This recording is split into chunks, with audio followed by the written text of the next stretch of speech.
AML and KYC के second part में आप सभी को बैंक थ्योरी वेलकम करते हैं। अगर आप लोग एएमएल एंड केवाईसी के फर्स्ट पार्ट नहीं देखे तो प्लीज ऊपर के आई बटन में क्लिक करके देख लीजिए। चलिए शुरू करते हैं आज का part. First of all index देख लेते हैं क्या क्या पढ़ना है आज। First the financial action task force FATF, second financial intelligence unit FIU, third prevention of money laundering act 2002 PMLA, fourth offence of money laundering, fifth organisation structure in India for AMLA and CFT, sixth more about FIU India, seventh report to FIU India, eighth other government bodies working with FIU India, 9 correspondent bank, shell bank and country risks, 10th FATF publications। तो चलिए शुरू करते हैं। First FATF या financial action task force. Paris में 1989 में G7 economy summit में ये FATF एस्टेब्लिश हुआ था। इंटरनेशनल जो फाइनेंशियल सिस्टम है, मतलब इंटरनेशनल फाइनेंशियल सिस्टम के ऊपर कोई थ्रेट आए, उस थ्रेट को आइडेंटिफाइंग करना एंड एनालिसिस करना इसका मेन फोकस होता है। Focus number 1। Focus number 2 developing and refining international standards. International standard को डेवलप करना और उसको बढ़ाना है और ठीक करना है या रिफाइन करना है, इसका सेकंड काम। थर्ड काम क्या होता है? थर्ड काम होता है identifying and engaging with high risk and non cooperative countries. जो नॉन कोऑपरेटिव कंट्रीज है उस कंट्रीज को आइडेंटिफाई करना, उसके साथ मिलके रिस्क को कम करना, इसका थर्ड फोकस होता है। फोर्थ फोकस है जो ये जो कंट्रीज है, जो इसका मेंबर्स है, वो लोग कैसे ये रिकमेंडेशन मान रहा है, ठीक से मान रहा है कि ठीक से नहीं मान रहा है, ये देखना होता है। FATF का टोटल 40 जनरल रिकमेंडेशन है, 9 स्पेशल रिकमेंडेशन है। Financial intelligence unit FIU। FIU क्या है?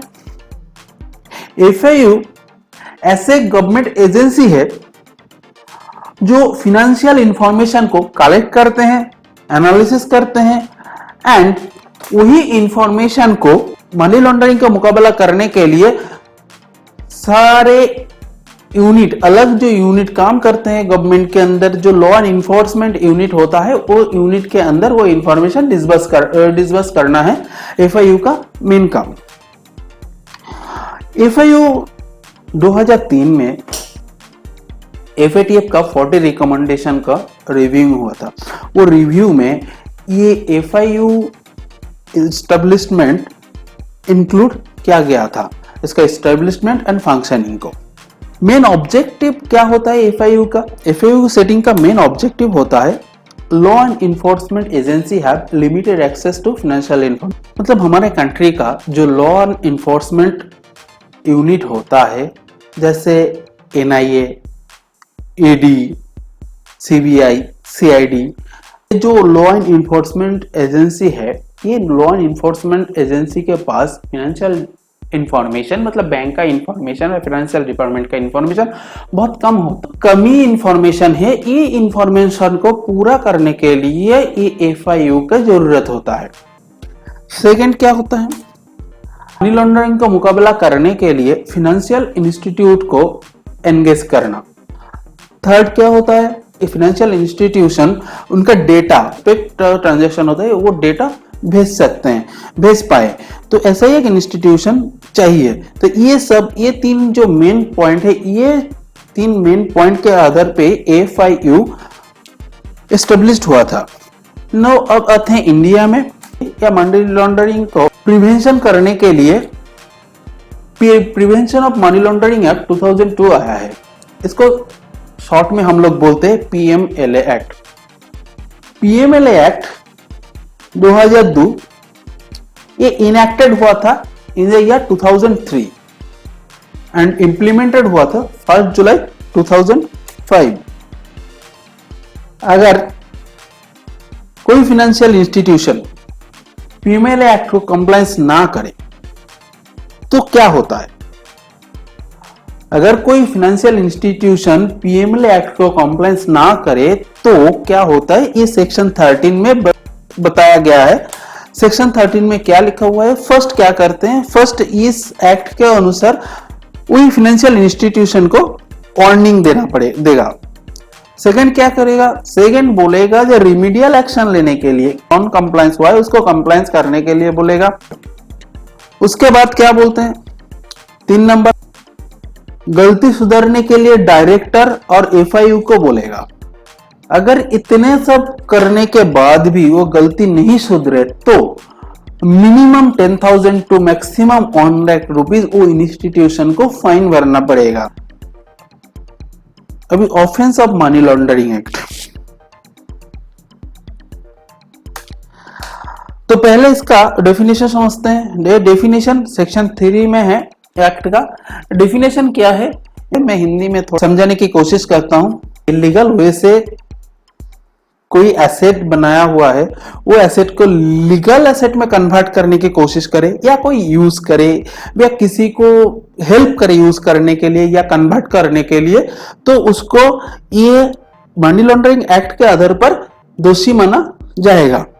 तो दोषी मानने के बाद क्या होता है,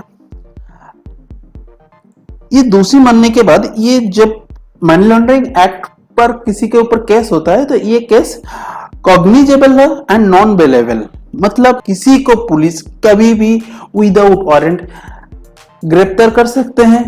अगर ग्रेप्तार हो गए तो ये नॉन बेलेबल है। Punishment for the offence under PMLA act, मतलब मिनिमम 3 साल का मैक्सिमम 7 साल का जेल and also liable to fine, मतलब ये तो हो ही सकता है, जेल तो होगा ही, उसके साथ फाइन भी हो सकता है। PMLA has overriding effect. Overriding effect मतलब क्या होता है, PMLA is an overriding effect above any other. पीएमएलए का किसी और कानून से अधिक प्रभाव रहता है। Organisation structure in India for AML and CFT. Ministry of finance FATF cell. India में एफएटीएफ का जो सेल है वो cell department of economic affairs in ministry of finance के अंडर काम करते हैं। एफआईयू इंडिया एफएटीएफ के रिकमेंडेशन के हिसाब से हर कंट्री जो एफएटीएफ का मेंबर है उसको एक फाइनेंशियल इंटेलिजेंस यूनिट बनाना पड़ता है। तो इंडिया में भी है, इंडिया में एक फाइनेंशियल यूनिट इंडिया FIU-IND नाम से जाना जाता है। ये 2014 के नवंबर महीने में बना हुआ है और ये department of revenue in ministry of finance के अंडर काम करता है।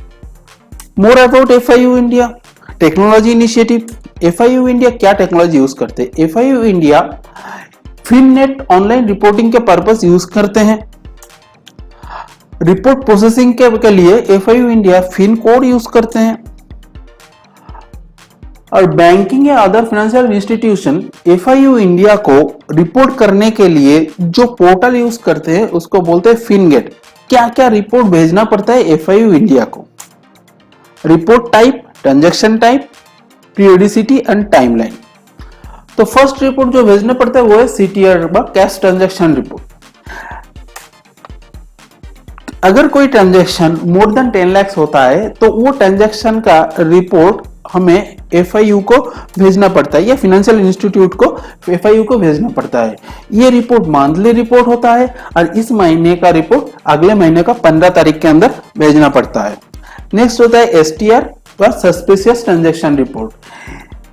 ये सस्पिशियस ट्रांजैक्शन रिपोर्ट क्या होता है, ऑल सस्पिशियस ट्रांजैक्शन, कोई भी सस्पिशियस ट्रांजैक्शन वो कैश में हो और कैश में ना हो, अगर वो सस्पिशियस लगे आपके पास या बैंक के पास या फाइनेंशियल इंस्टीट्यूट्स के पास ये सस्पिशियस ट्रांजैक्शन करने के लिए आया है या सस्पिशियस ट्रांजैक्शन कर रहा है, तो वो रिपोर्ट को पड़ता है और मैक्सिमम में 7 डेज, और जब लगे जो ये सस्पिशियस है तब से 7 डेज के अंदर ये रिपोर्ट FIU इंडिया को भेजना पड़ता है। थर्ड है CRR या counterfeit currency report. Counterfeit currency report, all transaction where counterfeit notes have been used. कोई भी फाइनेंशियल, ये भी मंथली रिपोर्ट है इस महीने का रिपोर्ट अगले महीने 15 तारीख के अंदर भेजना पड़ता है। फोर्थ है एनटीआर पर non profit organisation transaction. Non profit organisation में जो ट्रांजैक्शन होता है, अगर वो ट्रांजैक्शन 10 लाख से ऊपर हुआ तो सीटीआर के साथ भी ये एनटीआर को भेजना पड़ता है। अगर वो इंस्टीट्यूट नॉन प्रॉफिट ऑर्गेनाइजेशन हो तो उसका रिपोर्ट अलग करके एनटीआर में भी भेजना पड़ता है। ये भी मंथली रिपोर्ट होता है और इस महीने का रिपोर्ट अगले महीने का 15 तारीख के अंदर भेजना पड़ता है। Fourth CBTR, cross border wire transfer report. Cross border wire transfer report क्या होता है? अगर इंडियन रुपीस में 5 लाख से ज्यादा होगा या फॉरेन करेंसी में 5 लाख से ज्यादा के इक्विवेलेंट होगा तो वो रिपोर्ट भी भेजना पड़ता है। ये भी मंथली रिपोर्ट होता है और ये रिपोर्ट हर महीने 15 तारीख को भेजना पड़ता है। मतलब इस महीने का रिपोर्ट अगले महीने का 15 तारीख को भेजना पड़ता है। Other entities working with FIU India, देखते हैं other government bodies working with FIU India क्या है। ED, the directorate of enforcement. Department of revenue के अंदर मिनिस्ट्री ऑफ फाइनेंस में 1956 में ईडी काम है। ईडी का मेन काम है फेमा 1999 एंड पीएमएलए 2000 एक्ट को एनफोर्समेंट में लाना। FEMA 99 foreign exchange management act 1999 and PMLA prevention of money laundering act 2002 को इंडिया में एनफोर्समेंट में लाना ही ईडी का मेन काम है। सेकंड है SIFO, serious fraud investigation officer. It was set up under ministry of corporate affairs for prosecution white colour crime और fraud. White colour crime मतलब कोई गवर्नमेंट या कोई कॉर्पोरेट डिपार्टमेंट के अंदर से कोई अगर क्राइम करे, मतलब उसका स्टाफ या कोई प्रोफेशनल जो वही इंस्टीट्यूट में काम करते हैं वो अगर फ्रॉड करे तो वो फ्रॉड को बोलते हैं व्हाइट कलर फ्रॉड। ऐसे व्हाइट कलर फ्रॉड को प्रोसिक्यूशन में लाने के लिए मिनिस्ट्री ऑफ कॉर्पोरेट अफेयर्स के अंडर SIFO और serious fraud investigation office established हुआ है। NIA, नेशनल इन्वेस्टिगेशन एजेंसी, के साथ कॉम्बैक्टिंग करने के लिए 2008 में NIA एक्ट सेटअप हुआ था। NIA का मेन काम क्या है? ये है central counter terrorism law enforcement agency. मतलब गवर्नमेंट का सेंट्रली टेररिज्म के अगेंस्ट काम करने के लिए, लॉ एनफोर्समेंट को एनफोर्स करने के लिए FIU India and international association. India become member of FATF Financial Action Task Force in year 2010. India EAG, Eurasian Group on Combating Money Laundering and Financing of Terrorism का member बना है 2010 में। India become member of APG, Asia Pacific Group on Money Laundering in 1998. India became member of Egmont Group in 1998 and one of the two regional representative of Asia region along with Qatar. Corresponding bank बोलो तो corresponding bank ऐसा एक bank है जो किसी और bank की ओर से सर्विस देता है। सर्विस का मतलब cash deposit, cash withdrawal, document collection. एक डोमेस्टिक बैंक यूज करते हैं, कॉरेस्पॉन्डिंग बैंक को मोस्टली डोमेस्टिक बैंक यूज करते हैं। मतलब इंडियन कोई बैंक वो फॉरेन में कोई बैंक को कॉरेस्पॉन्डिंग बैंक के तरह यूज करते हैं। कोई फॉरेन कंट्री में इंडियन कोई बैंक का एक ब्रांच बनाने के लिए या ब्रांच बैठाने के लिए जितना पैसा खर्चा होता है या जितना इन्वेस्ट करना पड़ता है उससे बहुत कम इन्वेस्ट करके एक कॉरेस्पॉन्डिंग बैंकिंग फैसिलिटी अगर हासिल करे तो उससे भी बहुत कम खर्चा में वो अपना जो कस्टमर है वो कस्टमर को सर्विस दे सकते। एग्जाम्पल देख लेते हैं। जैसे एबीसी बैंक एक इंडियन बैंक है और XYZ बैंक एक यूएस का बैंक है। तो एबीसी बैंक के साथ XYZ बैंक का एग्रीमेंट हुआ है। क्या होता है, ये एग्रीमेंट के हिसाब से एबीसी बैंक का कस्टमर XYZ बैंक से अपना सर्विस ले सकता है। तो इसका मतलब हुआ कि इंडियन जो बैंक है उसका करस्पॉन्डिंग बैंक हुआ XYZ बैंक। तो एक मिस्टर बी एक customer of bank ABCD, Indian ABCD जो बैंक है वो बैंक का कस्टमर है, वो यूएस में गया है और उसको वहां पे सर्विस जरूरत है। तो वो क्या करेगा, जो एबीसी बैंक के साथ XYZ बैंक का जो रिलेशन हुआ है करस्पॉन्डिंग रिलेशन, तो ये mister B US XYZ bank से मनी रिसीव कर सकता है, मनी डिपॉजिट भी कर सकता है। मतलब वो उसको लगेगा, मिस्टर बी को लगेगा ये यूएस का बैंक है, ये एबीसी इंडियन एबीसी बैंक का ही एक ब्रांच की तरह लगेगा। तो यहाँ पे एबीसी बैंक जो है इसको बोलते हैं रिस्पॉन्डिंग बैंक, और ये XYZ जो बैंक है इसको बोलते हैं correspondent bank. Cell bank, a cell bank is a bank which is incorporated in a country where it has no physical presence or not affiliated to any regulated financial group. It also called paper bank. Cell bank are not permitted in India and also not permitted to set up any correspondent relationship with cell bank or banks who permitted their accounts to be used by cell bank. तो cell bank क्या है? Cell bank ऐसा एक bank है जो जिस देश में इनकॉर्पोरेटेड है वो देश में उसका कोई फिजिकल प्रेजेंस मतलब कोई ब्रांच ही नहीं है। ये सिर्फ एक पेपर में लिखा हुआ बैंक है। भारत में सेल बैंक ओपन करने का अनुमति नहीं है। ऐसे कि कोई कंट्री या बैंक जो सेल बैंक के साथ जुड़ा हुआ है उसके साथ इंडियन कोई बैंक कॉरस्पॉन्डेंट रिलेशन भी नहीं रख सकते हैं। कंट्री रिस्क,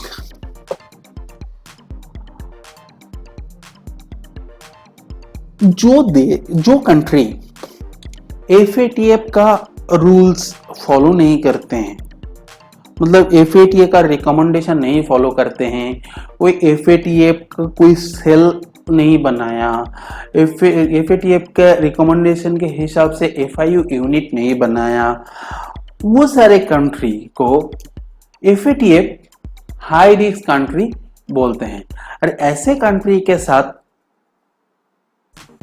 कोई भी रिलेशन या कॉरस्पॉन्डिंग रिलेशन हो, बिजनेस रिलेशन हो, कोई भी रिलेशन रखना उस कंट्री के इकोनॉमिकल कंडीशन के ऊपर थ्रेट बन सकता है। FATF publication about high risk countries. FATF publication have 88 high risk and other monitored countries.